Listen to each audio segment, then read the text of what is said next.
जय Gurudev. Before starting the error तो we should know the two terms of accuracy and precision. ठीक है, accuracy and precision. तो accuracy और प्रिसीजन क्या होते हैं, इसको एक एग्जांपल के थ्रू समझते हैं कि जैसे कि सपोज हमने एक क्वाड्रिलेटर लिया, उसके बाद सर्कल लगाया और सेंटर पॉइंट। अगर हमको कोई टारगेट मतलब इसमें कोई निशाना लगाना, टारगेट लगाना है तो हमारा ये सेंटर पर आना चाहिए। ठीक है, हमने थ्री अलग अलग एक्सपेरिमेंट लिए हैं, we are whenever we are doing any experiment. तो किसी एक बच्चे ने जो एक्सपेरिमेंट किया, इस पर टारगेट पर निशाना लगाया है, तो उसके यहाँ 1 2 3 4 5 यहाँ पर टारगेट लगा। दूसरे का यहाँ टारगेट लगा, सब मतलब सर्कल के अंदर आ गए, सेंटर पर नहीं आया लेकिन सर्कल के अंदर आ गए। तीसरे का आया, सर्कल के बाहर आया, एक ग्रुप बना के वहीं पर। तो इसका मतलब क्या हुआ, ये एक्यूरेट इसमें कौन सा होगा, सबसे ज़्यादा एक्यूरेट ये होगा क्योंकि सेंटर के अंदर लगाना था। ठीक है, सारे टारगेट अगर सेंटर के अंदर आ जाएं तो वो सेंटर के जितना क्लोज होगा वो एक्यूरेट होगा। तो इसकी मीन्स सपोज जी की वैल्यू 9.8 होती है और हम एक्सपेरिमेंट कर रहे हैं और 9.75 आ जाए तो ये एक्यूरेट ही मानी जाएगी, एक्यूरेट। और भी सारी वैल्यू 9 के आसपास आ जाए तो एक्यूरेट। तो मतलब इसका मतलब ये हुआ कि ये वैल्यू है जो एक्यूरेट है। और प्रिसाइज का मतलब क्या होता है, प्रिसाइजन, प्रिसाइजन का मतलब होता है सारी जो वैल्यू आ रही है वो आसपास आ रही है। तो दैट मीन्स ये जो वैल्यू है सब अलग अलग है और सेंटर पे नहीं है, दैट मीन्स नॉट एक्यूरेट और नॉट प्रिसीजन। सेकंड कंडीशन में इट इज़ द एक्यूरेट है और प्रिसीजन भी है। थर्ड कंडीशन में एक्यूरेट नहीं है, नॉट एक्यूरेट, और दिस प्रिसीजन है। ठीक है, क्योंकि सब ग्रुप में है लेकिन एक्यूरेट जो एक्यूरेट वैल्यू उससे दूर है। तो डिग्री ऑफ मतलब डिग्री ऑफ क्लोजनेस को हम बोल सकते हैं कितना एक्यूरेट होती है, ये एक एक्यूरेसी और प्रिसीजन को डिफाइन करने का एक फॉर्मेशन है बस। अब हम बात करते हैं कि नेक्स्ट टॉपिक एरर, जो it is also most important topic as a dimension. जैसे भी इम्पोर्टेंट था तो ये भी एक इम्पोर्टेंट टॉपिक है, error. What is the meaning of error? Error का मतलब होता है मिस्टेक, मतलब सबको पता है। Means whenever we are doing any experiment and value, जो वैल्यू है सपोज जी की वैल्यू 9.8 होती है और उसी का एक्सपेरिमेंट कर रहे हैं, तो उस कंडीशन में बार बार उसका 9.8 के नहीं आ रहा है, दूसरा आ रहा है। ठीक है, वैल्यू कितनी दूर है, 9.9 आ रहा है। That means the measurement value 9.9, 9.8 true value, और एरर कितना हुआ 0.1। तो we can say whenever we are doing any experiment, the difference between true value and measured value, that is called error. ये हुआ एरर को define करने का तरीका बस। Okay, whenever we are doing any experiment, the difference between the true value and measured value, that is called the error. अब इसके types होते हैं, टाइप की बात करते हैं। मेन इसके टाइप्स होते हैं 5, that constant error, systematic error, random error, least count error, gross error. 1 2 3 4 5 इनके भी अलग अलग टाइप होते हैं। कांस्टेंट एरर, कांस्टेंट एरर में जैसे अभी बात करी थी प्रिसाइज पे और एक्यूरेसी पे थी ना, इसमें whenever we are doing any experiment और उसकी वैल्यू बार बार एक ही आ रही है, रिपीट हो रही है। ठीक है, तो वी कैन से कि in this condition the error will develop, that is called the constant error.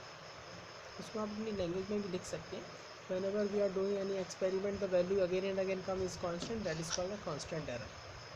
Okay, then next is systematic error. Systematic error means system, whenever we are not following any system, rules और regulation, किसी भी काम करने का rules और regulation, then systematic method होता है। Already हम पढ़ चुके हैं systematic method, step by step किसी भी उसको नहीं फॉलो करते हैं उस कंडीशन में जो एरर डेवलप होता है, that is called systematic error. Random error, random का मतलब होता है कैसे भी रैंडमली। तो whenever we are doing any experiment and 5 experiment किया और उसकी 5 रीडिंग्स आई, और उन 5 में से हमने बोला क्यों विच वन इज़ एकदम एब्सोल्यूट, कोई सी भी ले ली रैंडमली। तो रैंडमली लेने से जो एरर डेवलप होगा, that is called, it is not good, random error. Okay, least count error means, least count error means least value. If we cannot measure the any instrument least count value, that is called the it have least count error. किसी भी value की हम least value नहीं निकाल सकते, जैसे scale, scale की भी वैल्यू होती है 1 सेंटीमीटर हुआ तो 0.1 cm, it is the least value, सबसे कम। वर्नियर कैलिपर्स की भी होती है 0.01 और स्क्रू गेज की भी होती है 0.001 cm वगैरह, डिफरेंट cm। तो हर इंस्ट्रूमेंट की एक लीस्ट वैल्यू होती है। सपोज हम लीस्ट वैल्यू नहीं कैलकुलेट कर सकते, that is called the least count error. Gross error mistake, हमें हमारी मिस्टेक से अगर कोई रीडिंग गलत आ रही है तो उस कंडीशन में जो एरर डेवलप होगा दैट इज़, उस एरर का टाइप क्या होगा, ग्रॉस एरर। ठीक है, अब इनके टाइप्स की बात कर लेते हैं थोड़ा सा। टाइप्स मतलब ये सिस्टम था इंस्ट्रूमेंटल एरर। इंस्ट्रूमेंटल मतलब इंस्ट्रूमेंट में जो प्रॉब्लम है, इंस्ट्रूमेंट की वजह से जो एरर डेवलप होगा वो that is called instrumental error. ठीक है, इंस्ट्रूमेंट में ही है, हमने अपना एक्सपेरिमेंट सही किया, वो इंस्ट्रूमेंट में ही कोई डिफ़ॉल्ट है, in this condition the error would develop, that is called the instrumental error.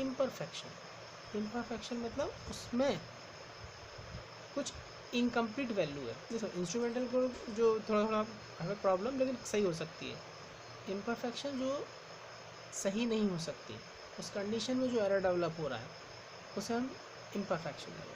Personal error, instrument बिल्कुल सही है बट हम एक्सपेरिमेंट ठीक से नहीं कर रहे हैं, हमारी लापरवाही से, due to the carelessness, that is called. एक होता है मिस्टेक हो जाना और एक मिस्टेक जानबूझ के करना, केयरलेसनेस मतलब भी, तो उसको हम पर्सनल एरर बोलते हैं। अब हमने हमारी मिस्टेक से हुई है। Due to external causes, external causes मतलब प्रैक्टिकल भी अच्छे से कर रहे हैं और रीडिंग भी दे रहे हैं अच्छे से, बट टेम्परेचर का डिफरेंस हुआ, एयर ब्लो, तो इस कंडीशन में जो एरर डेवलप होता है देखने का कोइंसाइड नहीं होना, तो इस कंडीशन में जो एरर डेवलप होगा that is called the external cause, due to the external cause. अब इसकी लीस्ट काउंट के दो टाइप होते हैं, जीरो एरर, पहले तो जीरो के दो टाइप होते हैं। जीरो एरर का मतलब होता है कि कोई भी गैल्वेनोमीटर है या पोटेंशियोमीटर है, गैल्वेनोमीटर या फिर स्केल है, ऊपर वाले का ज़ीरो इसके ज़ीरो से does not coincide to each other. अगर दोनों ज़ीरो कोइंसाइड नहीं करते तो ज़ीरो, तो वो ज़ीरो एरर आता है। अब जैसे कि वॉच में देख लो, वॉच में जीरो एरर कैसे कैलकुलेट करेंगे कि 12 o'clock बना, अगर 12 o'clock बजेगा तो तीनों जो होते हैं नीडल वो एक के ऊपर एक होना चाहिए, दैट इज़ ज़ीरो एरर नहीं है। अगर वो तीनों के ऊपर नहीं है तो उस वॉच में ज़ीरो एरर है। अब ज़ीरो एरर भी दो टाइप के होते हैं, पॉजिटिव और नेगेटिव। अब पॉजिटिव और नेगेटिव की थोड़ा सा देख लेते हैं। थ्योरेटिकली पार्ट है ये। पॉजिटिव मीन्स सपोज हम किसी बॉडी, ये बॉडी है, बॉडी को मेज़र करना चाहते हैं और मेज़र के लिए करने के लिए स्केल है, स्केल में ये लिखा है 1 मतलब 10 पार्ट है तो 1 सेंटीमीटर। ठीक है, अब यहाँ से हमने क्या किया, थोड़ा सा यहाँ से मेज़र किया, जीरो को 1 सेंटीमीटर से यहाँ से मेज़र किया तो ये कहाँ चला जाएगा, 1.1 मेजर पे हो जाएगा। ठीक है, अब इस कंडीशन में सपोज हम मेज़रमेंट करेंगे तो रीडिंग आ रही है 1.1 सेंटीमीटर, 1.1 सेंटीमीटर, लेकिन एक्चुअली में ट्रू वैल्यू जो निकालोगे तो वो क्या आएगी, ट्रू वैल्यू इसकी होगी 1.1 माइनस 0.1 सेंटीमीटर। तो एक्चुअली में है 1 सेंटीमीटर ही, हमको मिल रही है 0.1 आगे, तो माइनस करना पड़ रही है, माइनस करने में दैट इज़ पॉजिटिव एरर। ठीक है, that is means positive error. और जस्ट अपोजिट, अगर हम पहले से रखते हैं इसको यहाँ पर तो ये हो जाएगी 0.9 सेंटीमीटर, और एक्चुअली में इसकी वैल्यू 1 सेंटीमीटर है। 0.9 सेंटीमीटर, 0.9 सेंटीमीटर प्लस 0.1 ऐड करेंगे तब होगी 1 सेंटीमीटर। जो ऐड करना पड़ा that is negative error. Negative error में प्लस करते हैं और पॉजिटिव एरर में नेगेटिव करते हैं। ये कुछ एरर और एरर्स के टाइप्स हुए, ये टाइप्स की कंडीशन है। ठीक है, इसको आप बुक से एक बार और रीड कर लेंगे तो और भी ज़्यादा क्लियर हो जाएगा। ठीक है ना।